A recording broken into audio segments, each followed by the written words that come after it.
What the two speakers who are up here now are going to do is sort of transition from the picture you just heard about how things are to give you some ideas about how things might be. But I do want to call your attention to what we're making a last-minute substitution on the agenda.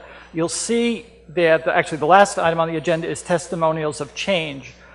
Because Howard Zier and Matthew Gold couldn't be here, we had hoped to capture their thoughts and comments on video.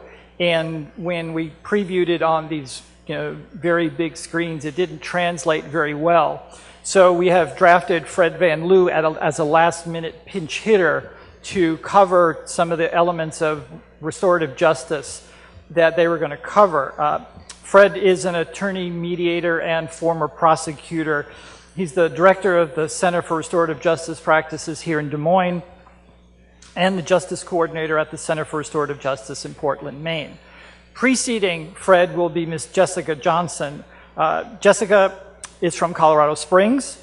She has bachelor degrees in psychology and sociology, criminology at the University of Denver, and earned her master's degree in criminology and criminal justice from the University of Missouri in St. Louis. After completing her degree, she returned to Colorado, where she worked as a probation officer with the Denver County Probation Department. She supervised DUI and domestic violence caseloads before becoming the Adult Interstate Compact Coordinator for the department. She chaired the Sanctions and Risk and Policy Development Committees in 2011 and 12, and also served on the Denver Domestic Violence Fatality Review Board from 2009 to 2012. She's currently employed as a court program analyst with the Court Systems Division of the State Court Administrator's Office. Her primary area of focus in this position is problem-solving courts. Let's welcome Jessica.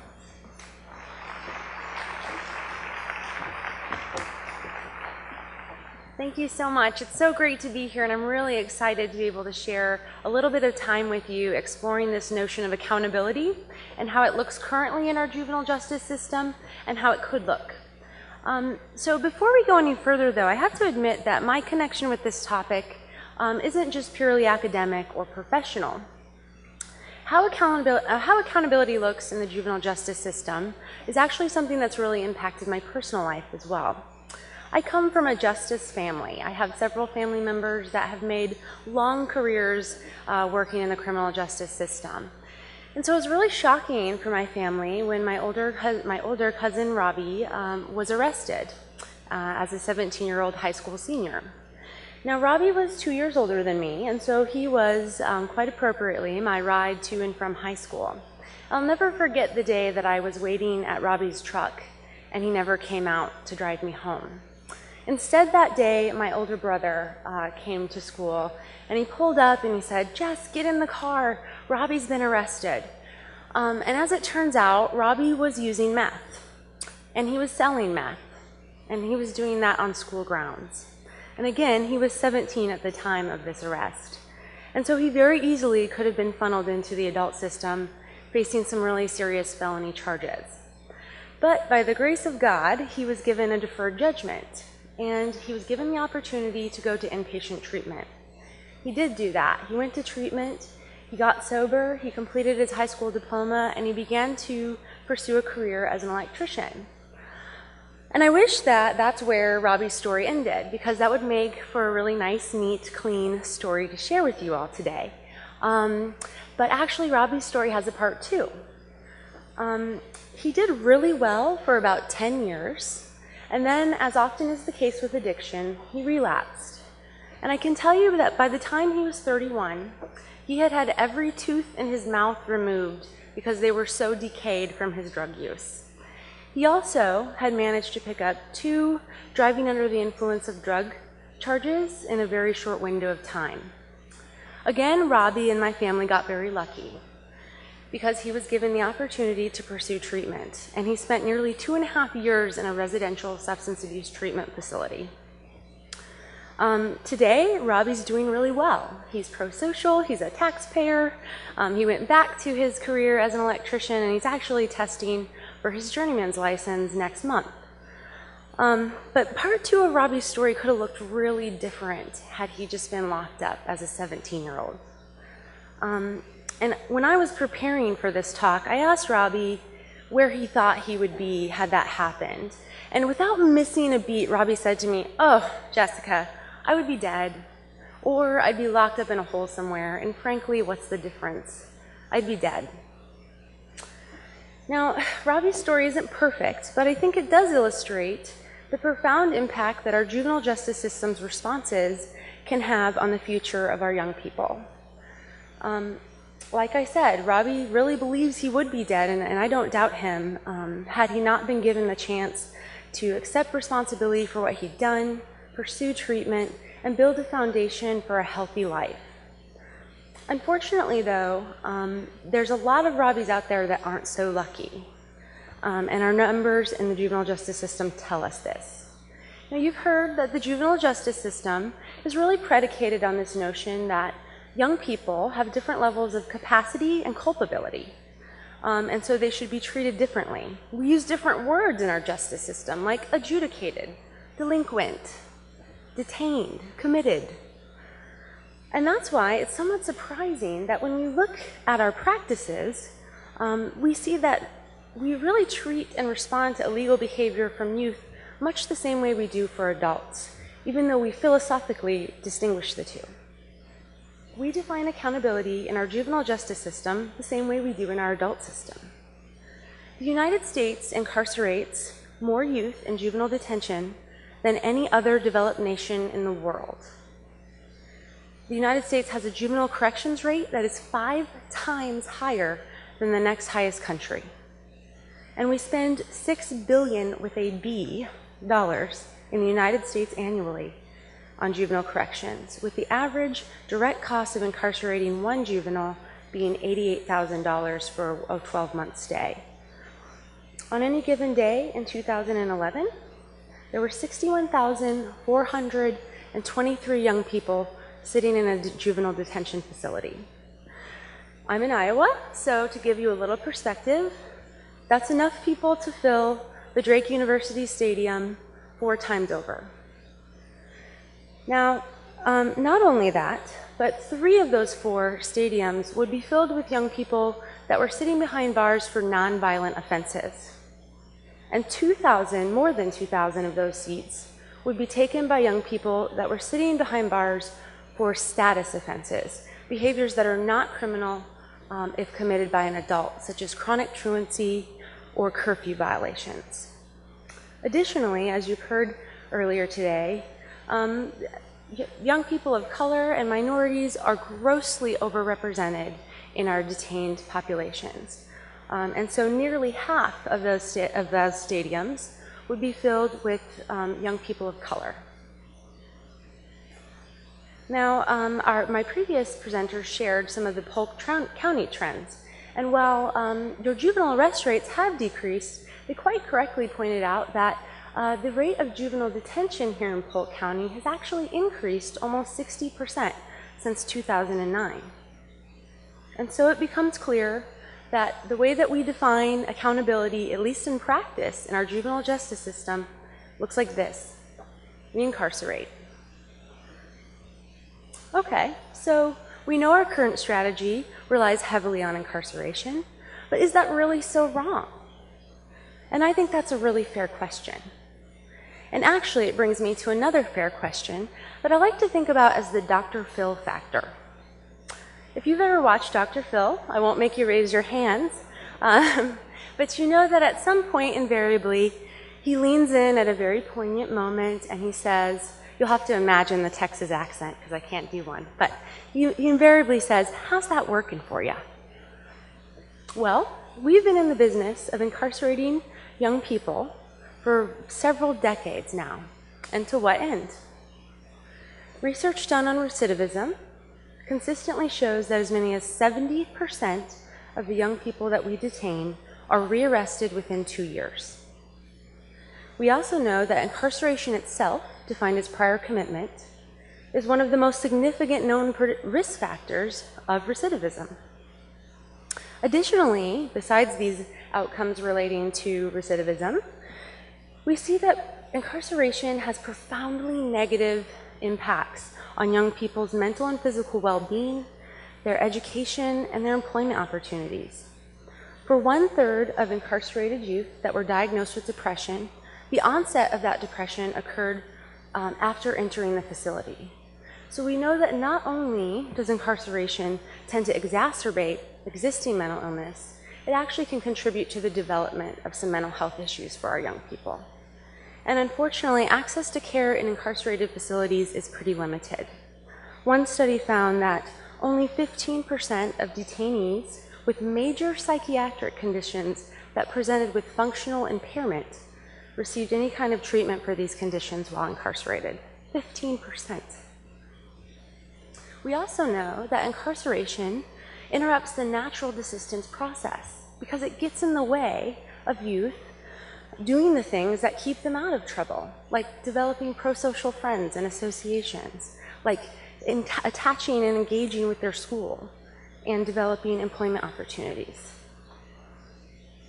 And ultimately, this means that young people that are detained are less likely to complete high school, they have difficulties obtaining employment in the future, and they earn lower wages when they do find jobs.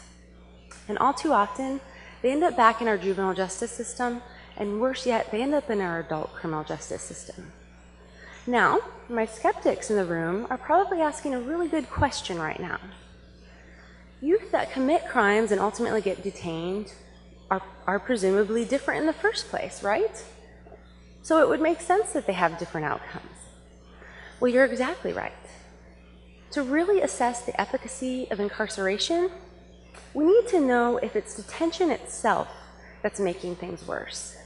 And in order to do that, we have to be able to control for all of these other factors that make these two groups different and contribute to their outcomes differently. In 2013, two economists did exactly that. They looked at both court and education system data for more than 35,000 juveniles appearing before the juvenile court in Cook County, Illinois, over a 10-year period.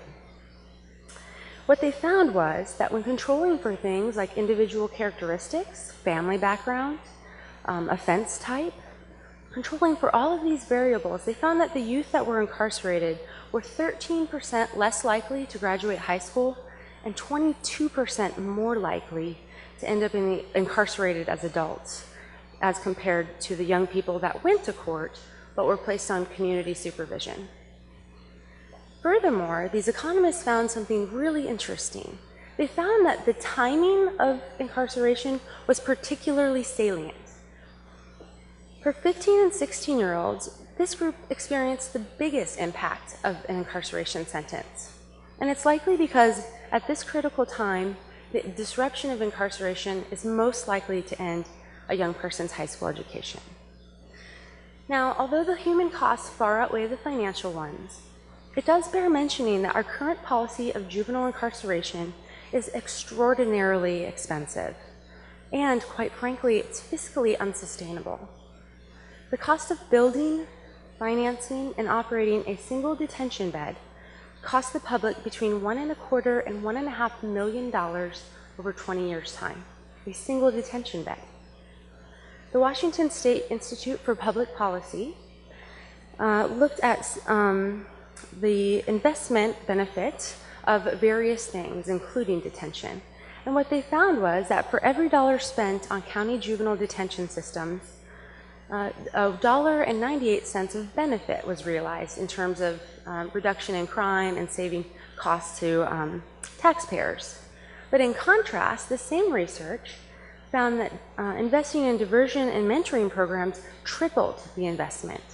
These programs realized a benefit of $3.36 for every dollar invested. Hold on to your hats, because there's one more.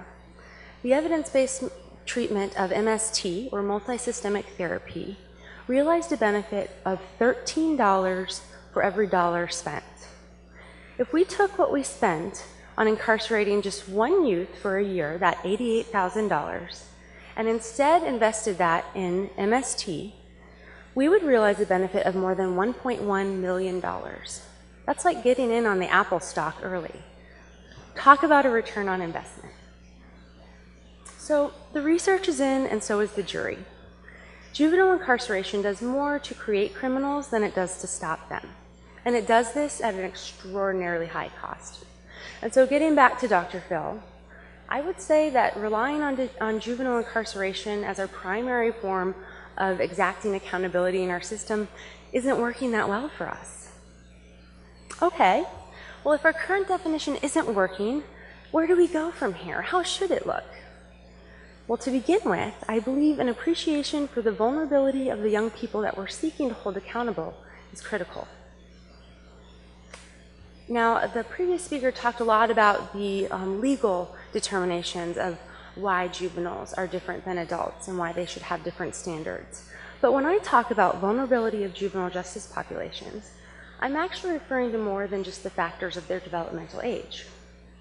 The young people that ultimately come into contact with the juvenile justice system are a unique subset of youth in our country in many important ways. For instance, researchers have found that more than 40% of incarcerated youth suffer from at least one learning disability. The Northwestern Juvenile Project found that 2 out of every 3 detained males and 3 out of every 4 detained females met the clinical criteria for at least one psychiatric disorder at the time they entered the facility. The same study found that 1 in 10 juveniles actually met the clinical criteria for post-traumatic stress disorder, and more than half of those youths reported witnessing violence as the precipitating trauma.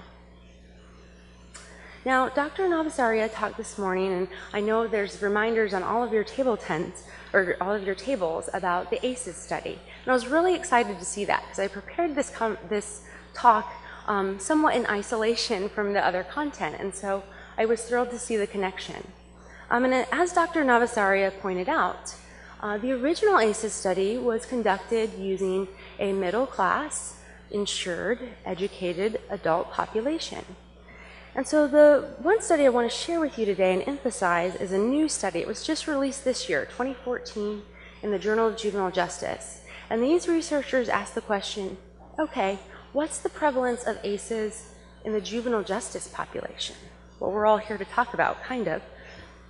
And just as a reminder, the 10 factors that they did look at were the emotional, physical, and sexual abuse, emotional and physical neglect, violent treatment towards mother, parental separation and divorce, household substance abuse, household mental illness, and incarceration of a household member. Now, this study, done by some researchers in Florida, looked at more than 64,000 justice-involved youth between the times of 2007 and 2012. And what they found is pretty staggering. Nearly all of those 64,000 youth, 97%, reported experiencing at least one ACE. And just about a third of those youth reported experiencing 5 or more.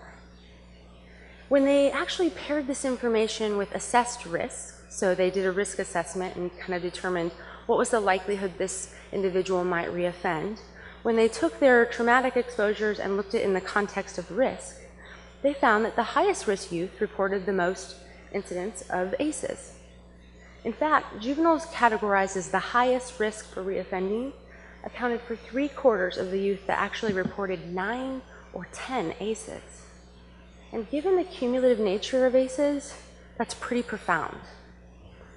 So the young people that are coming into your courts, coming into your offices, coming into your jails, have high cumulative exposures to trauma.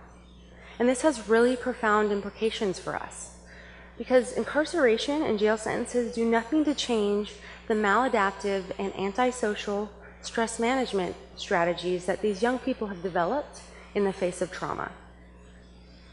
In fact, if anything, incarceration only feeds those, because it introduces opportunities to mingle with antisocial peers, and oftentimes it introduces yet more trauma. So given the prevalence of exposure to trauma, I think that any future definition we have of accountability must take it into account. And we do need to truly move toward a system that doesn't ask what's wrong with you, but asks what happened to you.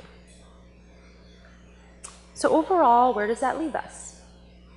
I think the unfortunate reality is that there will be a small number of youth that pose too high of a risk to the community for them to safely remain there. And there will also be this small minority of youth that commit crimes that are so heinous or violent in nature that we can't in good conscience keep them in the community. And for that very small number of young people, incarceration will likely continue to be a response that we utilize. But I want to ask you this. For the vast majority of youth that are involved in our justice system, what if we instead defined accountability as success? How would our system and our society look if we started holding youth in the juvenile justice system accountable by engaging them to do the work it takes to finish high school, to develop healthy work ethics and career ambitions, to teach them about how both conflict and its resolution can be healthy, and when appropriate, by even bringing them face to face with the people that they hurt with their actions, and teaching them about the power of an apology and the value of reparation? What if instead of focusing on teaching them a lesson, our emphasis was on engaging youth in evidence-based treatments that helped them learn how to manage their mental health issues, that helped them to battle addiction and to learn how to live a healthy, sober life? And what if we engaged them with treatments that helped restore hope and bring some healing to some of the traumas they've experienced? What if our system said accountability means you accept responsibility for your actions, you get the help that you need, and you use it to become the person you were meant to be? I think if there's any lesson that our system can teach young people that wind up in it, it's to do the right thing even when it's not the easy thing. The easy thing for us is to continue this legacy. We have an extraordinarily effective system in place of incarcerating young people. That's the easy thing. The hard thing is to hold our youth accountable to success. But I believe that's where we start in defining juvenile accountability in the future. And I think these shifts in our thinking and these changes in the way we do business will ultimately not only change how we define accountability as a concept, but more importantly, it will change the impact that accountability has on our young people, on their families, and on our community as a whole. Thank you.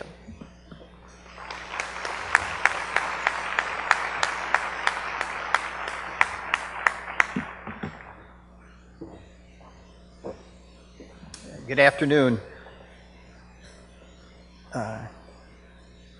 Rick told you why I'm here. I'm a pinch hitter. I actually have a baseball story, so that's appropriate, I think. I hope you'll cut me a little bit of slack. I was late getting here this morning, so I don't have all the information that you have. I would have been here on time, actually. I would have gotten here about 8:30, but as I was pulling up to park, I got a call from Bridget Black, Pastor Black, saying, "Fred, can you do 7 minutes on restorative justice?" I said, "I suppose. That's cutting it pretty short." And I said, "Well, why?" And she said, "Well, our videos aren't quite what we wanted them to be, and we need you to do 7 minutes on restorative justice." And I said, "Well, I don't even have a notepad." "Fred, go home and get your notepad." And if any of you know Pastor Black, you don't run contrary to her. So here I am, pinch hitter. And what I have for you is a reflection and a story. A little bit of background. A couple years ago, I was actually asked by Pastor Black and Mark Stringer, who's the pastor at the First Unitarian Church, to teach a restorative justice class at each of their churches, one predominantly white and one predominantly black, African American. And it was a great opportunity. And as it turned out, many of the First Unitarian people went over to Bridget's church because it was just a lot more fun. And she serves probably the best sweet potato pie you'll ever eat. But when I first went to the Unitarian Church on a Monday afternoon, and it was actually 2 years ago this evening, I was told, "Well, you've got about 10 people signed up." I said, "Fine." A little bit later, "We've got a few more people coming. You're going to have about 18. "Oh, that's fine. I had wanted to meet with people in a circle and explore their experience with injustice. But by the time 7 o'clock rolled around, 45 people were there. And so we spent 2.5 hours in a circle exploring people's earliest experiences of injustice. And I've since found out that that's one of the most powerful ways to introduce people to restorative justice, is through the harm that they've either experienced or witnessed since early childhood. One of the things that I found that is helpful as you introduce people in a circle format is to offer some kind of a reflection, a poem, a reading, or something. So I would ask you just, if you would, just close your eyes for a minute, and I'll read you a reflection that I think is a particularly powerful one. Something is wrong with our ideas about criminal justice. For one brief moment, a victim and an offender confront each other. Crime establishes a relationship in which one wounds another, but we seldom deal with the wound. We prosecute offenders when we catch them, and we sometimes send them to prison, not for the injury done to the victims, but because they broke the law. So now we have 2 wounds and no healing. The wounds multiply. Friends and neighbors of the victim, concerned for their own safety, start taking greater precautions. Fear is also a wound. The families of prisoners unable to deal with the separation and stigma begin to draw apart. Another wound. The victims who are recovering and the prisoners who are being released discover that the community cannot accept them as victims or ex-prisoners, and they conceal that part of themselves. More wounds. We must hold offenders accountable. They have broken the law. They have hurt others. If we do not insist that those who commit crimes be held responsible for their actions, we begin to slide into anarchy. But the offender can be held responsible in many ways, as has been suggested here by different presenters. It is in our best interest to find those ways that heal wounds, not create new ones. That is the vision of restorative justice. It is victim-centered in that it focuses on the people who have been harmed. It is participatory in that it involves those directly affected by crime: the victim, the offender, their families, and representatives of the community. It is a process that begins with listening to the victim, community, and offender. It reinforces their common values. It assumes that with crime comes accountability, and it responds to crime by efforts to make things right. I had to give a talk a couple of weeks ago at a church in Portland, Maine, where I do some work, and I was reminded of a case that I had as a prosecutor a few years ago. It involved a high school senior. School had let out, and on his walk home he was jumped. 3 boys, 2 African American and 1 Caucasian, took him to the ground. Somewhere in the struggle, a knife came out. A single thrust lacerated his spleen, and he was left in a pool of blood. An elderly woman saw everything and called the police. An 8-hour surgery followed. The parents of the boy were told that the width of a quarter was the difference between life and death. It didn't take long for the 3 boys to be identified, arrested, and charged. All 3 were nearly 16. Had they been a few months older, they would have been charged as adults. Even at 15, that was still a strong possibility. Early on, that's what the parents of the injured boy wanted. They had nearly lost their own son, and as punishment, they wanted the perpetrators to lose their youth. But an attorney for one of the boys called to see if there might be a different way to hold the boys accountable. That attorney was Mike Vanstra. The attorney had seen how restorative justice could help make sense out of senseless acts. We talked about the need for the victim and his parents to be included in the discussions. Meetings were held. The pros and cons were explored. The parents finally agreed that they and their sons needed to meet the 3 boys and tell them how their lives have been changed by their actions. I'll never forget the evening when everyone came together. The parents were nervous, as was their son. The 3 boys feared for their lives. One of our best mediators would facilitate the dialogue. He was skilled in managing the complexities of anger, fear, and shame. The boy's mother spoke first, and then his father. They told of receiving the call, of rushing to the hospital, of waiting helplessly through the night. They described the tense days that followed when survival was not assured. The offenders sat motionless. Not one of them appeared moved by what had been said. Then the young victim spoke. He told of his love for baseball, how every year he looked forward to the coming of spring, how this was to be his last season, and having grown 3 inches and 20 pounds over the winter, he hoped to hit his first home run. He described what it was like to sit on the bench the entire season, keeping score while his teammates went on to win the championship. He looked at the boys across from him and started to cry, sharing how it felt to have baseball stolen from him. The 3 started to cry as well.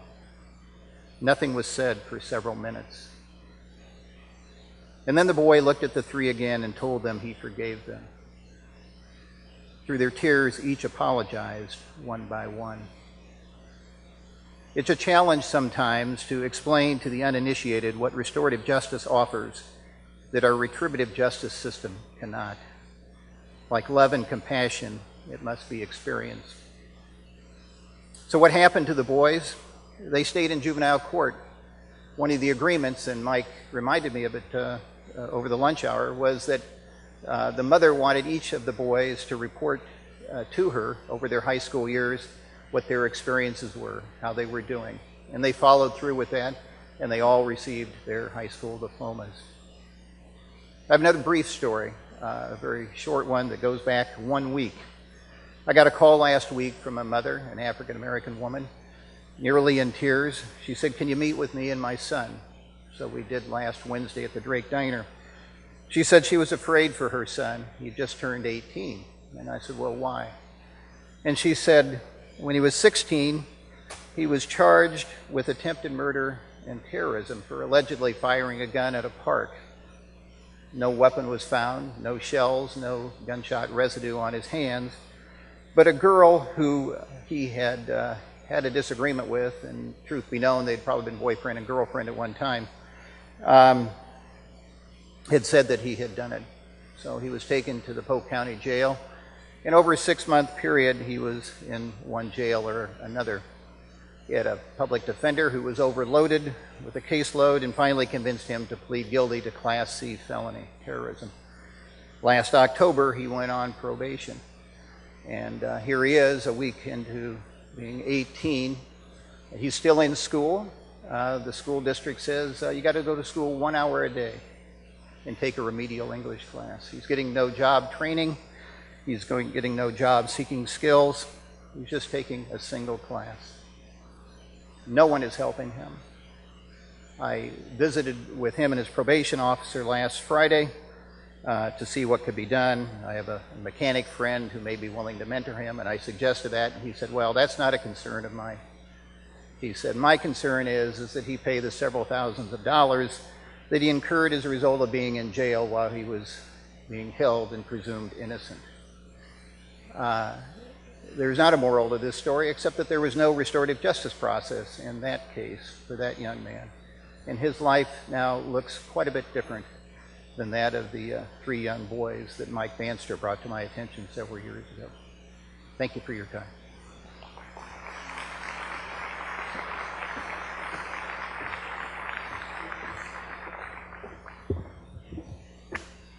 Thank you, Fred. Thank you, Jessica. It's been quite a day, has it not? It seems appropriate to close the justice section with a quote from former Attorney General Robert F. Kennedy.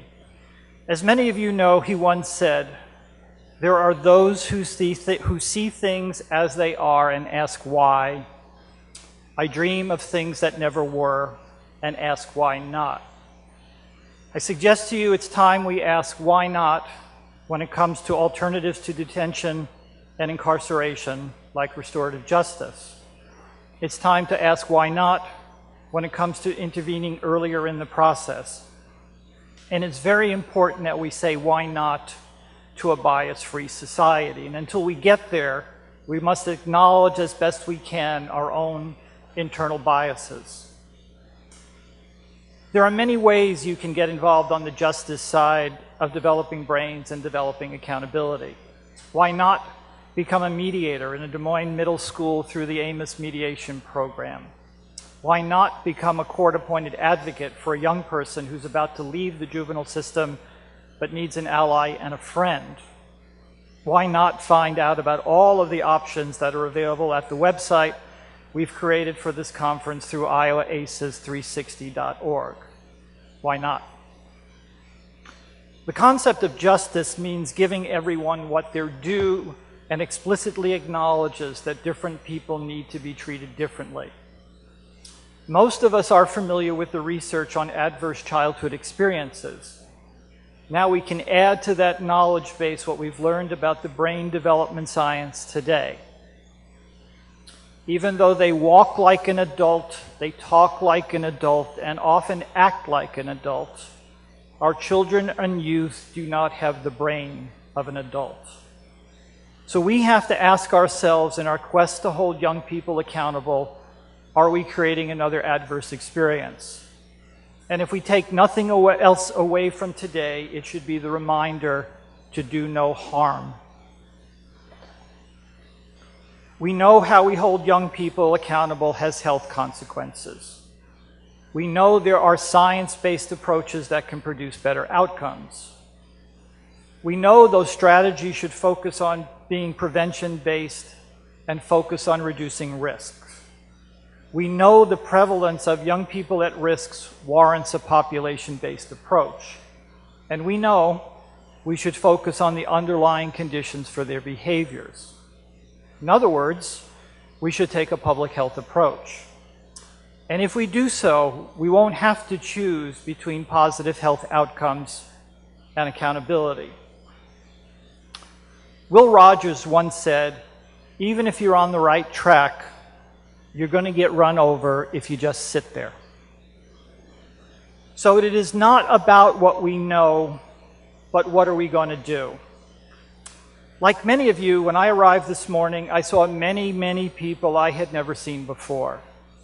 Different paths and different experiences brought us together today.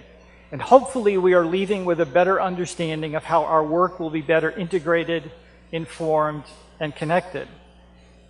Hopefully new partnership opportunities have been identified and maybe some have already been forged. Additional resources can be found at the iowa360.org website. You can find some ways to get more engaged with one or more of the partner organizations who sponsored this conference. The partner organizations, as a planning group, have not identified our next step as a group. Partly we were waiting for the response to this event, which far exceeds our most optimistic expectations. And partly because we need more of you to be part of this discussion of what we need to do next. Whether that's writing it on one of the flip charts in the foyer, whether that's posting your comments on Facebook, or whether it's joining us at our next planning meeting, which will be on October 17th at 1 o'clock at Blank Children's Hospital. How will we know if we're successful, if anything changes? There are some metrics we can follow. Are fewer children being removed from school? Are more cases being referred to mediation? Have we reduced the disproportionate impact on young people of color? Are there fewer reported ACEs? More importantly, will more adults believe the young people in our community are thriving? Ultimately, our success will be measured if we hold a conference like this again and no one feels the need to attend. Then we will know the kids are all right. Thank you. Thank you for a great day.